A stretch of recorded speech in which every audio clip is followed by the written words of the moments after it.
Comme il fallait s'y attendre, Gérard, le maire de Villeneuve, après avoir accueilli avec beaucoup d'enthousiasme la suggestion de son adjoint à la culture selon laquelle il faudrait absolument faire un festival sur le thème l'art contemporain qui tyrannise les services municipaux, c'est fini. Organisons un salon des refusés, etc. Et ben, le maire a, comme on dit, pris ses distances avec le projet et Maxime, un peu débité, m'a demandé comment tu verrais les choses, toi.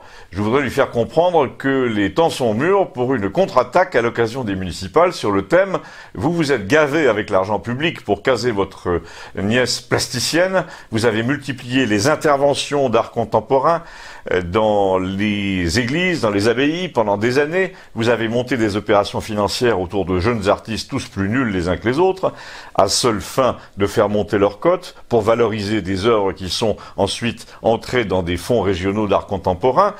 Et je ne parle pas du théâtre à couper au couteau qui est encore complètement prisonnier des marxistes de l'après-guerre, les disciples d'Antoine Vitesse et les gens qui revisitent des textes classiques sans arrêt, ceux qui questionnent l'œuvre de Victor Hugo. Eh bien, je lui dis, qu'attends-tu de moi? Tu as tout dit, non? Mais non, il m'a dit, j'ai l'impression de dire tout ça d'une manière qui ne réveille pas les gens. Tu le tournerais comment, toi? Alors j'ai réfléchi un instant et j'ai dit, en tout cas un peu plus brutalement, c'est certain, il m'a dit, je t'écoute. Alors on était à la terrasse du café des Amis à Campagnol, il passait là des tracteurs, des enfants à vélo, dans le bruit de la fontaine, c'était l'été indien. J'ai dit à mon ami Maxime, il me semble qu'il faut commencer par énoncer un truc brutal du genre, ceux qui n'ont pas de talent essayent de nous faire croire qu'il suffit d'être moderne pour en avoir, mais c'est pas le cas. Alors je lui dis, si je renverse ces deux tables, par exemple, l'une contre l'autre, pour les planter devant la fontaine, en les entourant d'un cordon rouge en plastique, en disant que c'est de l'art, c'est peut-être moderne, mais c'est nul. Donc il faut dire aux gens, nous, on veut faire un festival où quand on enlève la couche de modernité, on regarde ce qui reste, et quand il reste rien, on n'en veut pas. On veut des théâtreux qui font entrer et sortir les personnages comme avant, comme dans Molière. On s'en fout de la forme, l'important c'est ce qu'ils disent.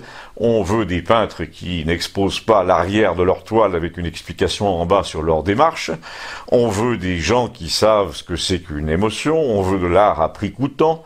Ça c'est important, c'est-à-dire un art où le créateur n'est pas payé 10 000 euros pour un seul euro investi.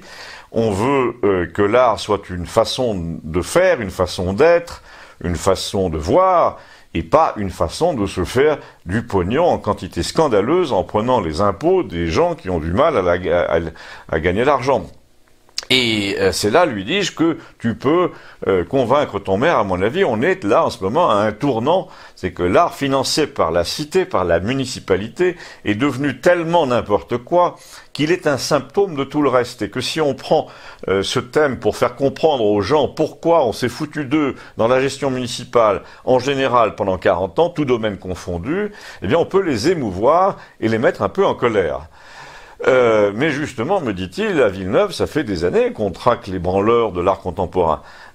C'est pourquoi le maire de Villeneuve lui dit, je devrais essayer de faire honte au pays tout entier en disant à tous ces artistes qu'on appelle du dimanche, non seulement ils vous ont chassé des musées, mais en plus ils vous réclament de l'argent pour y faire entrer leurs amis. Et là, lui dis-je, si tu remplaces le mot musée par le mot parlement, tu es en plein dans ce qui plairait à Gérard, et en plein dans ce qui nous affecte en ce moment. Alors il me dit, ouh là, tu as raison, tu peux me l'écrire tout ça? Je dis, c'est fait, d'ailleurs je vais en faire une chronique, elle est là. Tu changes bien les noms, hein, il me dit. Oui, c'est promis. Abonnez-vous, merci.